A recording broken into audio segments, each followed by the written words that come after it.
N'oubliez pas de soutenir et de vous abonner à la chaîne One Day News pour recevoir toutes les nouveautés. On commence.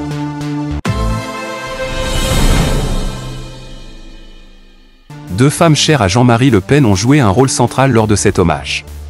5 jours après des obsèques discrètes à la Trinité-sur-Mer, la famille du fondateur du Front National s'est réunie pour lui rendre un ultime hommage lors d'une messe à l'église du Val-de-Grâce, dans le VE arrondissement de Paris, ce jeudi 16 janvier. Seules les personnes invitées ont pu pénétrer dans l'église, tandis que des badauds se rassemblaient sur le parvis, où 2 écrans géants diffusaient la cérémonie. À l'issue de l'office, la tristesse était palpable parmi les proches du défunt. Marine Le Pen, les yeux embués de larmes, est apparue au bras de sa mère, Pierrette Lalanne, qui fut l'épouse de la figure emblématique de l'extrême droite de 1960 à 1984. Non loin d'elle, Jeannie Le Pen est descendue les escaliers de l'église, accompagnée de Samuel Maréchal. Bien que son visage soit en partie dissimulé par une capeline bleu marine, la seconde épouse de Jean-Marie Le Pen ne pouvait cacher sa profonde tristesse. Pendant près de 40 ans, elle a partagé la vie de celui que l'on surnommait le menhir. À l'issue de cette journée chargée d'émotions, Jeannie Le Pen devra apprendre à vivre sans l'homme qu'elle a tant aimé. L'événement a également rassemblé de nombreux sympathisants du Rassemblement national.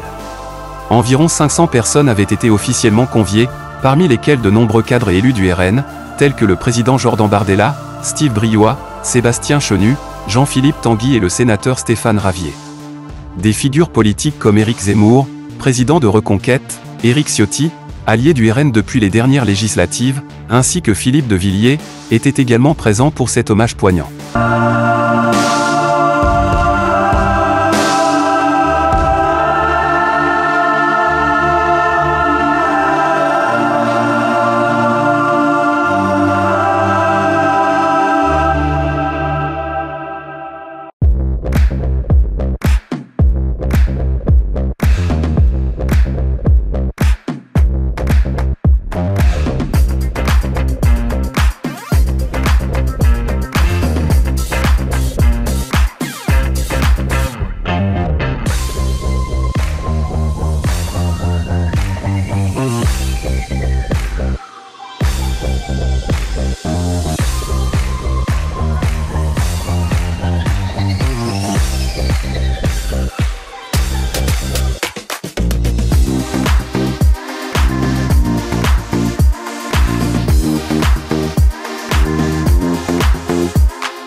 Madame, Monsieur, bonsoir, soyez les bienvenus dans ce nouveau numéro des mardis de l'IH2EF, un numéro exceptionnellement enregistré en différé et qui est consacré ce soir à la thématique de l'enseignement de la spécialité Histoire, Géographie, Géopolitique et Sciences politiques. Alors, ce direct sera composé de 3 parties, une première relative aux enjeux, une seconde où il sera question de la place de cet enseignement et des orientations possibles, et enfin une troisième partie qui nous permettra d'entendre le témoignage d'un proviseur de lycée concerné par la mise en place de cet enseignement de spécialité, mais qui nous présentera également un appel à projet avec l'IEP Paris, et il nous en parlera donc dans cette troisième partie d'émission.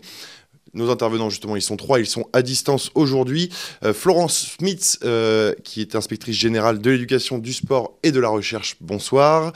Nous avons également bonsoir. Jérôme Grondeux, lui aussi inspecteur général de l'éducation, du sport et de la recherche, bonsoir.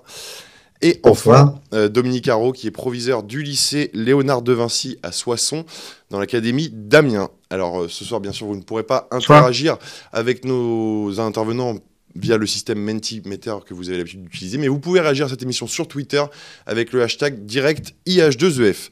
Je vous propose sans plus attendre de commencer par notre première partie qui est consacrée aux enjeux de l'enseignement de cette fameuse spécialité Histoire, Géographie, Géopolitique et Sciences politiques. Et pour cela, je vais d'abord m'adresser à vous, Jérôme Grondeux. Pourriez-vous nous présenter les choix qui ont guidé l'élaboration du programme de cette spécialité ? Alors, il y a plusieurs choses à la racine de cet enseignement de spécialité. D'abord, il y a une grande orientation qu'on peut résumer par une question qu'on s'est tous posée quand on commençait à travailler avec beaucoup